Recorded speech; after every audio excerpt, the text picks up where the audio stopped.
Hello friends, welcome to SSC coaching centre. दोस्तों, आज के वीडियो में देखेंगे गणित के इम्पोर्टेंट प्रश्न जो बार बार परीक्षाओं में आते हैं। तो पूरा वीडियो देखिएगा। चलिए स्टार्ट करते हैं। पहला क्वेश्चन है, एक व्यक्ति अपनी मासिक आय का 12% बचत करता है। यदि उनका मासिक खर्च 17,600 रुपये हो तो उसकी मासिक आय कितनी है। यानी कि आय पूछ रहा है, वो कितना कमाता है। देखिए, वो जो भी कमाएगा अपने आप में 100% होगा, चाहे उसकी सैलरी 10,000 हो, 20,000 हो, 18,000 हो, 12,000 हो, कुछ भी हो, अपने आप में 100% रहेगा। उसने बोला है कि क्या करता है, 12% बचत, यानी कि 100% इनकम है उसकी, उसमें से वो क्या कर लेता है, 12% की बचत कर लेता है। 12% बचा रहा है 100% में से। और उनका मासिक खर्च कितना है, 17,600 रुपये। देखिए, 100% में से उसने बचाया कितना, 12%। तो खर्च कितना कर दिया, 88% खर्च कर दिया कि नहीं कर दिया भाई। 100% कमाया, उसमें से केवल 12% ही बचा पाए, तो 88% खर्च हो गया। प्रतिशत में खर्च हो गया 88, और रुपए में कितना खर्च हो रहा है, 17,600। तो 88% की वैल्यू 17,600 के बराबर है। आपको करना क्या है, 100% का मान निकालना है। मासिक आय पूछ रहा है तो कैसे निकालेंगे, इस 17,600 में इस 88 से डिवाइड दे देंगे और 100% का मान निकालने के लिए 100 से गुना कर देंगे। बस आपके प्रश्न का यहां पे आंसर आ गया। 88 से 2 बार में कट जाएगा 176 और 2 जीरो ये आ गए। ठीक है, 200 का मल्टीप्लाई 100 से कर दूं तो 2 का मल्टीप्लाई 1 से करूंगा तो 2 रहेगा, और 1 2 3 4 जीरो ऐड हो जाएंगे। 1 2 3 4, ये आपके प्रश्न का आंसर आ गया। ठीक है, 20,000, यानी कि बी ऑप्शन बिल्कुल सही है। अच्छे से समझ में आ गया होगा सभी को, कोई दिक्कत नहीं किसी को। ठीक है, चलिए अब देखेंगे अगला क्वेश्चन। अगला प्रश्न है, एक मेज के अंकित में मतलब अंकित मूल्य में 8% कटौती करने पर इसका मूल्य 4,600 रुपये है। तो मेज का अंकित मूल्य क्या है। देखिए, यहां पे जो भी उसका मूल्य होगा अपने आप में 100% होगा। ये बात आपको मैं बार बार बताऊंगा ताकि आपको अच्छे से याद हो जाए। 100% में से क्या किया, 8% की कटौती कर दी, यानी कमी दे दी या छूट दे दी, ऐसा समझ लीजिए। 100% में से 8 की छूट दे दी या कटौती कर दी, तो उसको कितने का दाम मिलेगा, 92% का दाम मिलेगा। कितने का, 92% का। प्रतिशत में 92%, और रुपए में कितना, 4,600। 92% की वैल्यू 4,600 के बराबर। आपको निकालना है 100% का मान, तो कैसे निकालेंगे, इसमें 92 से डिवाइड दे देंगे। 100% का मान निकालने के लिए 100 से गुना कर देंगे, बस आपका आंसर आ गया। ठीक है, चलिए कटा लीजिए। 46 से कम 46, 46 से 2 बार में कटेगा 92, और ये 2 जीरो यहाँ पे आ जाएंगे। ठीक है, चलिए कटने के बाद में 2 से कटा दूंगा 100 को 50 बार में। अब इनका क्या हो जाएगा, मल्टीप्लाई कर दो भैया। 5 का पे 1 से कर दूं तो 5, 1 2 3 जीरो आ जाएंगे, 1 2 3 जीरो आ जाएंगे। बस हो गया प्रश्न का आंसर। पहला ऑप्शन दे रखा है, यही हो गया आपके क्वेश्चन का बिल्कुल सही जवाब। तो सभी को अच्छे से समझ में आ गया होगा। चलिए अब देखेंगे अगला क्वेश्चन। अगला प्रश्न है, आदित्य ने एक गाय 8,580 रुपये में बेचकर 4% लाभ कमाया, तो उसने यह गाय कितने रुपए में खरीदी थी। कितने रुपए में खरीदी, ये तो आपको विक्रय मूल्य दे दिया, 8,580 रुपये, ये तो आपको विक्रय मूल्य दे दिया। ठीक है, कॉस्ट प्राइस पूछा कितने में खरीदी थी, यानी कि कॉस्ट प्राइस क्या होता है, अपने आप में 100% होता है। तो जो मान पूछ रहा है वो 100% का पूछ रहा है। कैसे निकालेंगे, जब आपको विक्रय मूल्य दिया गया है 8,580 का, तो विक्रय मूल्य लिखिए, और 4% लाभ कमा रहा है, तो 4% लाभ को क्या करेंगे, 100 में जोड़ेंगे। भाई 100 में 4 जोड़ेंगे तो 104 में बेचेगा। बेचेगा कि नहीं, यानी कि कोई भी वैल्यू अपने आप में 100% होती है, उसे 4% के लाभ पे बेचेगा। भाई 4% का लाभ कब कमाएगा, जब वैल्यू को 100% की वैल्यू को 104 में बेचेगा। ठीक है, और हमें मान कितने का निकालना है, 100% का निकालना, तो 100 से कर देंगे यहां पे गुना। कटा लो भाई सभी को। 4 से इसको कटाऊंगा तो ये 26 बार में कट जाएगा, और 4 से इसको कटाऊंगा तो ये कटेगा 4 दूने का 8, 4 एकम 4, 1 बचेगा 18, 4 चौके 16, 2 बचेगा 20, 4 पंजे 20, ये कट गया। ठीक है, अब देखिए 13 से कटाऊंगा मैं इसको, क्या 13 से कटेगा, 13 दूने का 26, और 13 से कटाऊंगा इसको, तो 13 एक कम 13, 13 कम 13 कट गया, 21 में से 13 कट गया, 8 बचेगा, 8 बचेगा, 21 में से 13 कट गया तो 8 बचेगा, 8 में 4 लगा दो 84, ठीक है, 13 छिंग 78, 84 में से 78 कट गया, 6 बचेगा, 6 में 5 लगा देंगे 65, 13 पंजे 65, 13 से यानी कि ये भी कट गया। अब 2 से कटा दूंगा मैं 100 को तो ये 50 बार में कट जाएगा। अब 165 का मल्टीप्लाई 50 से हो जाएगा, तो ये जो जीरो है ये लास्ट में आ जाएगा।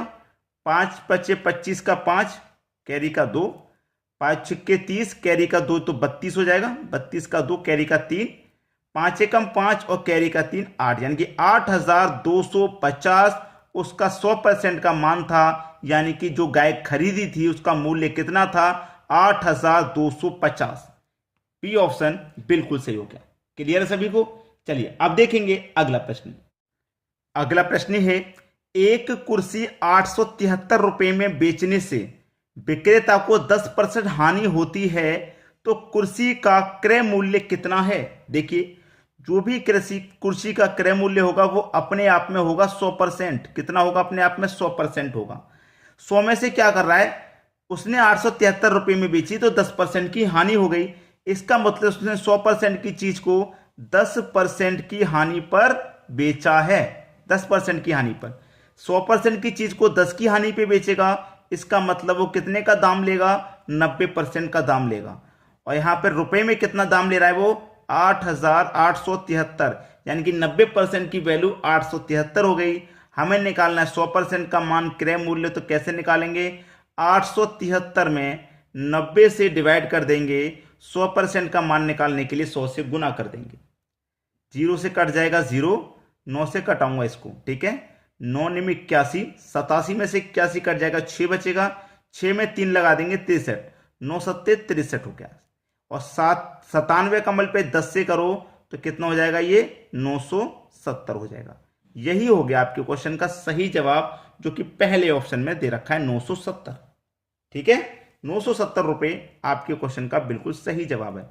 तो कुर्सी का क्रय मूल्य कितना है 970 रुपए। चलिए अब देखेंगे अगला प्रश्न। अगला प्रश्न है, एक घड़ी को 2880 रुपए में बेचने पर एक व्यक्ति को 10% हानि होती है। देखिए घड़ी कितने की होगी, अपने आप में 100% की, ठीक है, 100% की होगी और 10% की हानि होती है। इसका मतलब 100% की चीज को उसने 10% की हानि पर बेचा। अब 10 की हानि पर बेचा तो उसने दाम कितने का लिया 90% का दाम लिया, यानी कि 90% में उसने बेचा। और रुपए में कितने बेचा 2880 रुपए में। कितने बेचा 2880 रुपए में, यानी कि 90% की वैल्यू 2880 के बराबर। हमको मान निकालना है 100% का। 100% का देखिए प्रश्न में क्या बोला उसने, वह इसे कितने में बेचने से उसे 5% का लाभ होगा। तो हमें जो मान निकालना है 5% का लाभ निकालना है, यानी कि 100 की चीज को 5% जोड़ के बेचेंगे तभी तो 5% का लाभ होगा। ठीक है, चलिए कर लेंगे क्वेश्चन को। अब 2880 में क्या करेंगे 90 से इससे डिवाइड करेंगे, ठीक है, और 100 से गुना कर देंगे तो 100% का मान निकल के आ जाएगा। इतना तो आपको क्लियर है कि यहां से ये 100% का मान निकल के आ गया। लेकिन इस 100% के मान में हमें क्या करना है 5% का लाभ भी तो कमाना है। ये तो हमारा क्रय मूल्य निकल के आ गया, 100% से गुना करने से क्रय मूल्य हमारा निकल के आ गया। लेकिन इस पर अब हमें 5% का लाभ चाहिए। तो 5% का लाभ कैसे मिलेगा, यानी कि 100 की चीज को भाई 5% का लाभ कैसे मिलेगा, 100 की चीज होती है उसमें 5 जोड़ के मिलेंगे, यानी कि 105 में बेचेंगे।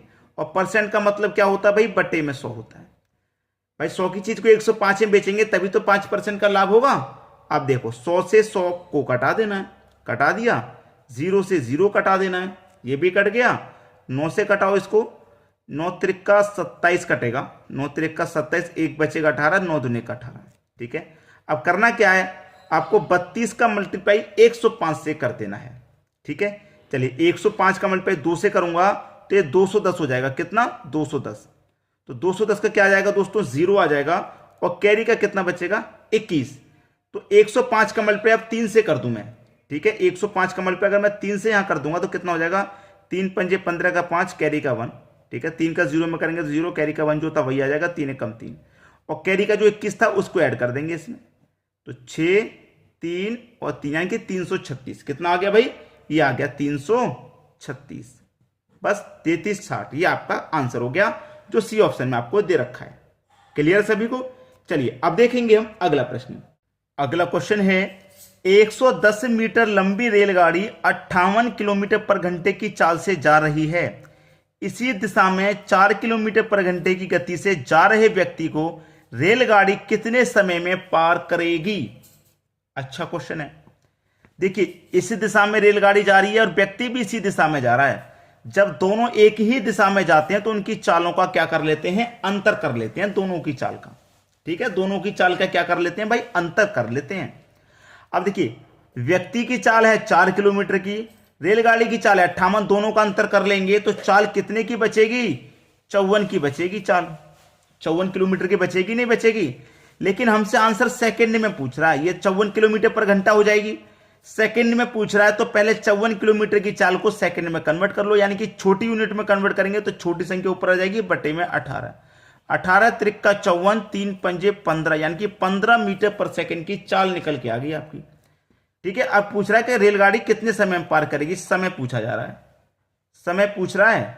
समय बराबर क्या होता है भाई? दूरी बट्टे चाल। ठीक है, यही तो होता है। दूरी कितनी है?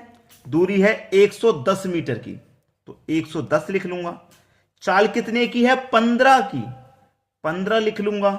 बस कटा देना है, आंसर आ जाएगा। ठीक है, चलिए यहां मैं आपको कटा देता हूं। 5 से कटेगा ये 3 बार में, और 5 से इसको कटाऊंगा तो 5 दूनी का 10, 1 बचेगा 10, 5 दूनी का 22 हो गया। कितना हो गया ये? 22 बट्टे 3। अब 3 से कटा दो, 3 सत्ते 21, 1 बचेगा तो नहीं जाएगा ऊपर, 1 बट्टे में 3, 7.1 बट्टे 3 आंसर आ गया भाई। 7.1 बट्टे 3, 7.1 बट्टे 3, ये तो 2 है। 7.1 बट्टे 3 यानी कि बी ऑप्शन बिल्कुल सही। आसानी से हो जाते हैं ये प्रश्न, इनमें कोई परेशानी वाली बात नहीं है। तो आपको वीडियो को शेयर कीजिए ताकि सभी तक जानकारी पहुंचे, सभी की तैयारी अच्छे से हो पाए। ठीक है दोस्तों, वीडियो देखने के लिए आपका बहुत बहुत धन्यवाद।